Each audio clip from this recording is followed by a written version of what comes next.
আসসালামু আলাইকুম রহমতুল্লাহ। আমি তৌহিদুল ইসলাম নীরব অনেক অনেক স্বাগত জানাচ্ছি ইজি কমার্স একাডেমির আরও একটি ক্লাসে।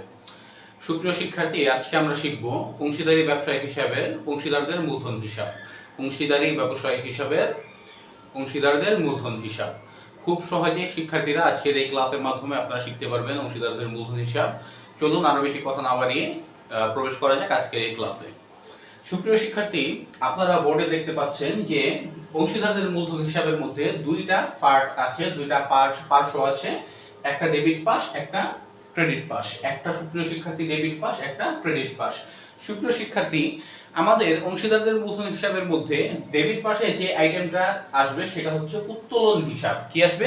উত্তোলন হিসাব। ডেবিট পাশে সবার আগে যেটা আসবে তা হচ্ছে উত্তোলন হিসাব। সুপ্রিয় শিক্ষার্থী, উত্তোলন হিসাব। তারপরে ক্রেডিট পাশে আসবে আমাদের ব্যালেন্স বিডি এবং নগদান হিসাব। ক্রেডিট পাশে আসবে ব্যালেন্স বিডি এবং নগদান হিসাব। আরেকটা বার আমি রিপিট করছি সুপ্রিয় শিক্ষার্থী, ডেবিট পাশে আমাদের আসবে উত্তোলন হিসাব, ডেবিট পাশে আসবে উত্তোলন হিসাব এবং ক্রেডিট পাশে আসবে ব্যালেন্স বিডি এবং নগদান হিসাব, ব্যালেন্স বিডি ও নগদান হিসাব। এই ছিল বিষয়। তারপর সুপ্রিয় শিক্ষার্থী দেখেন, প্রত্যেকটা উভয় পাশেই আসবে লাভ ক্ষতি আবন্টন হিসাব বা লাভ লোকসান আবন্টন হিসাব এবং লাভ লোকসান আবন্টন হিসাব। উভয় পাশেই আসবে লাভ লোকসান আবন্টন হিসাব এবং লাভ লোকসান আবন্টন হিসাব। সুপ্রিয় শিক্ষার্থী, এরপর এইখানে আমরা আনবো হচ্ছে আমরা যে লাভ লোকসান আবন্টন হিসাব করেছিলাম, লাভ লোকসান আবন্টন হিসাবের ডেবিট সাইডের আইটেমগুলো এই অংশীদারদের মূলধন হিসাবের ক্রেডিট পাশে আসবে এবং লাভ লোকসান আবন্টন হিসাবের ক্রেডিট পাশের আইটেমগুলো এই অংশীদারদের মূলধন হিসাবের ডেবিট পাশে আসবে। সুপ্রিয় শিক্ষার্থী, একটু মনোযোগ দিয়ে শুনবেন।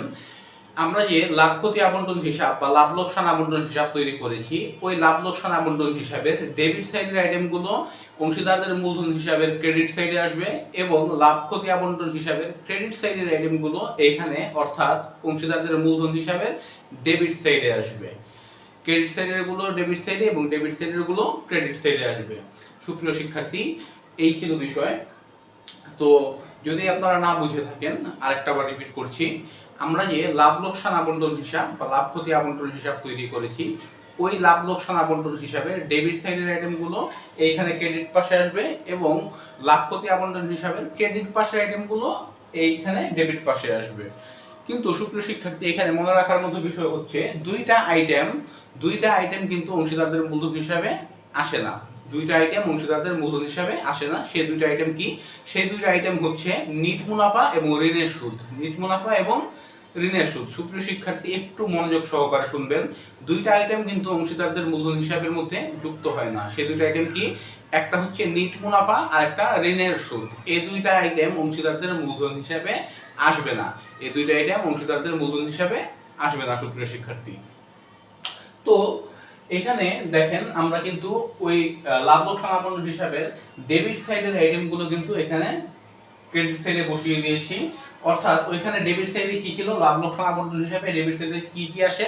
মূলধনের সুদ, বেতন, ঋণের সুদ, কমিশন, মুনাফার অংশ। মূলধনের সুদ, বেতন, ঋণের সুদ, কমিশন, মুনাফার অংশ।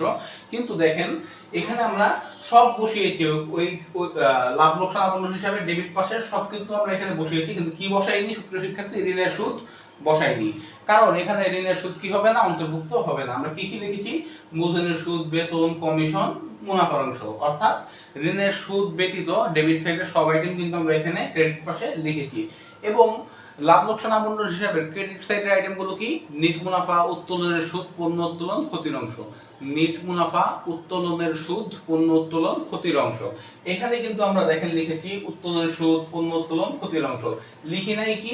নিট মুনাফা লিখিনি। কি লিখিনি? নিট মুনাফা লিখিনি।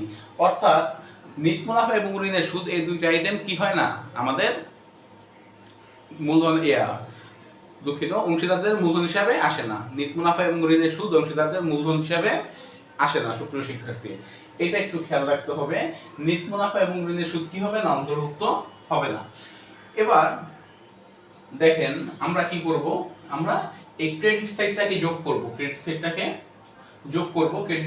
যোগ করার পর এইখান থেকে এই পাশ থেকে এই পাশ যত কম হবে, এই পাশ থেকে এই পাশের ব্যবধান যত থাকবে সেটা আমরা ব্যালেন্স সিডি দিয়ে সমান করব। ব্যালেন্স সিডি দিয়ে কি করব? সমান করব।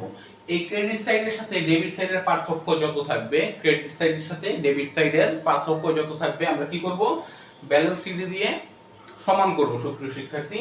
এবং পার্থক্যের অংশটুকু অর্থাৎ যতটুকু ব্যবধান ছিল দুই পাশের, সেটা কিন্তু আমরা কি করব, এই ব্যালেন্স বিডি আকারে আবার এখানে নিয়ে আসবো, ব্যালেন্স বিডি আকারে এখানে নিয়ে আসবো, ক্রেডিট সাইডে ব্যালেন্স বিডি আকারে নিয়ে আসবো সুপ্রিয় শিক্ষার্থী।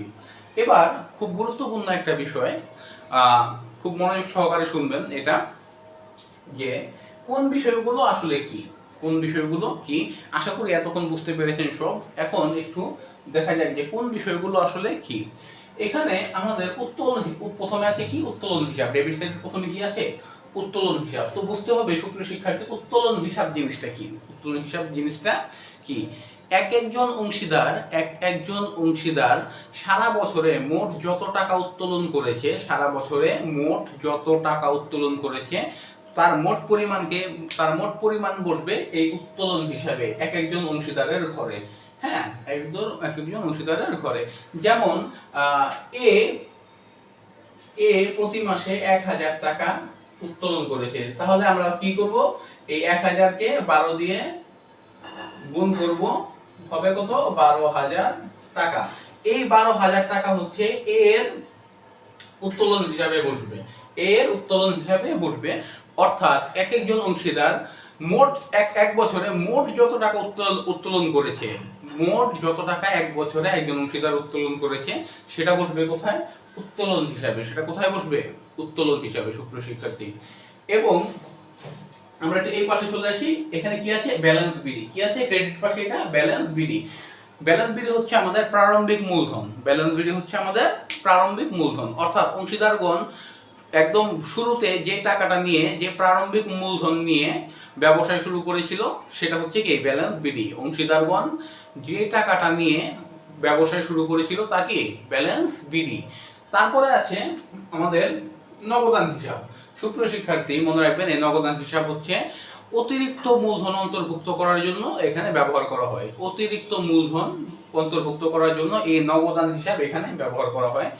অর্থাৎ যদি কোনো অংশীদার কি করে, অতিরিক্ত মূলধন আনয়ন করে, কি করে, অতিরিক্ত মূলধন আনয়ন করে, তখন এই নগদান হিসাবে দিয়ে আমরা কি করি, এই অতিরিক্ত মূলধনটাকে অন্তর্ভুক্ত করি। যেমন এ বি সি তিনজন অংশীদার, এই তিনজন অংশীদারের মধ্যে বি কি করলো, জুন মাসের 1 তারিখে কি করলো, 10,000 টাকা অতিরিক্ত মূলধন কি করলো, আনয়ন করলো। 10,000 টাকা অতিরিক্ত মূলধন কি করলো, আনয়ন করলো। তখন এই অংশীদারদের মূলধন হিসাবের মধ্যে নগদান হিসাব দিয়ে এই বি এর ঘরে 10,000 টাকা বসবে, কারণ সে কি করেছে, 10,000 টাকা অতিরিক্ত মূলধন আনয়ন করেছে। হ্যাঁ, তো এই নগদান হিসাব কি জন্য ব্যবহার করা হয়, নগদান হিসাব ব্যবহার করা হয় অতিরিক্ত মূলধন দেখানোর জন্য, অতিরিক্ত মূলধন হিসাবভুক্ত করার জন্য নগদান হিসাব ব্যবহার করা হয়। সুপ্রিয় শিক্ষার্থী, এখানে আপনারা দেখতে পাচ্ছেন যে এই ছিল মোটামুটি বিষয় আমাদের। এরই মাধ্যমে কিন্তু খুব সহজেই আপনারা তৈরি করে ফেলতে পারবেন অংশীদারদের মূলধন হিসাব। আশা করি বুঝতে পেরেছেন। যদি কোনো কনফিউশন থাকে তাহলে কিন্তু কমেন্ট বক্সে অবশ্যই কমেন্ট করে জানাতে পারেন। আর ধারাবাহিকভাবে সকল ক্লাস পাওয়ার জন্য আমাদের চ্যানেলটি অবশ্যই সাবস্ক্রাইব করে রাখতে পারেন। আশা করি হিসাব বিজ্ঞান ফিনান্স আপনার পূর্ণাঙ্গ প্রস্তুতির জন্য আমাদের এই চ্যানেলটি খুব ভালো একটি অপশন হবে। এবং আপনারা আমাদের সাথে আপনাদের যে বোর্ড পরীক্ষা আছে এইচএসসি 2025 এটার পূর্ণাঙ্গ প্রস্তুতি গ্রহণ করতে পারবেন। আসসালামু আলাইকুম ওয়া রাহমাতুল্লাহ। অনেক অনেক ভালো থাকবেন। ভিডিওটি এই পর্যন্ত দেখার জন্য ধন্যবাদ। সাবস্ক্রাইব করে আমাদের পাশেই থাকুন।